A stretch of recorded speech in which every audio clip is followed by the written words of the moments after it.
السلام عليكم ورحمة الله وبركاته.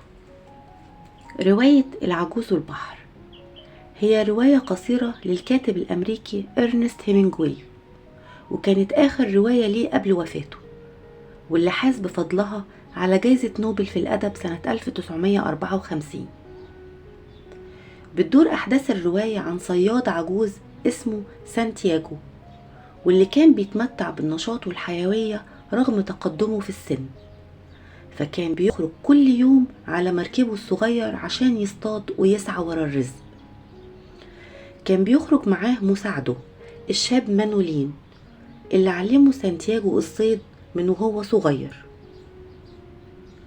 ولمدة أيام طويلة متتالية ما قدرش سانتياغو إنه يصطاد ولا سمكة واحدة من البحر، ونظرا للفقر الشديد اللي كان بيعاني منه سانتياغو وعدم حصوله حتى على قوت يومه، اضطر مانولين وبسبب إلحاح والديه إنه يسيب سانتياغو ويدور على عمل في قارب تاني يكون أكتر إنتاجية.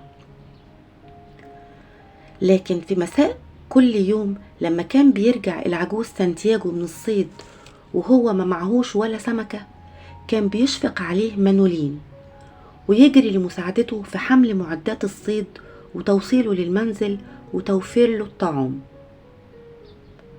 وفضل الحال كده لمدة 84 يوم. وفي اليوم 85 وزي كل يوم خرج سانتياغو قبل الفجر في رحلة صيد للبحث عن صيد كبير، وفضل في البحر لمدة 3 أيام. وبعد الصبر وطول الانتظار اصطاد سمكة كبيرة، ودخل معاها الصياد العجوز في صراع رغم ضعفه وعجزه. قدر في النهاية انه ينتصر عليها، وربطها في مركبه عشان يستعد للرجوع للشاطئ. لكن بسبب الدماء اللي نزفتها السمكة وريحة الدم اللي بقت في كل مكان في البحر، انجذبت ليها مجموعة من سمك القرش.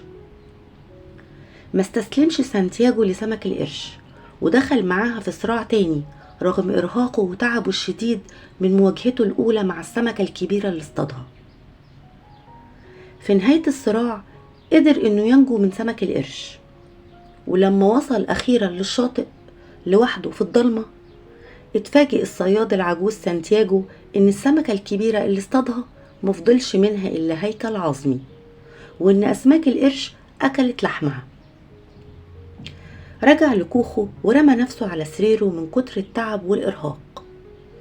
وفي تاني يوم الصبح راح مانولين عشان يطمن عليه، فلقاه على سريره وفي جسمه إصابات كتير. حاول إنه يعالجه وجابله الطعام والقهوة، واستنى يعرف من سانتياغو إيه اللي حصل. كان الهيكل العظمي للسمكة المربوط في المركب طوله 18 قدم، واللي كانت أكبر سمكة عرفتها القرية. رجع لمانولين الأمل بأن الحظ التعيس هيتغير، وإنه ما زال عند الصياد العجوز الكتير عشان يتعلمه، وطلب منه إنه يرجع يشتغل معاه.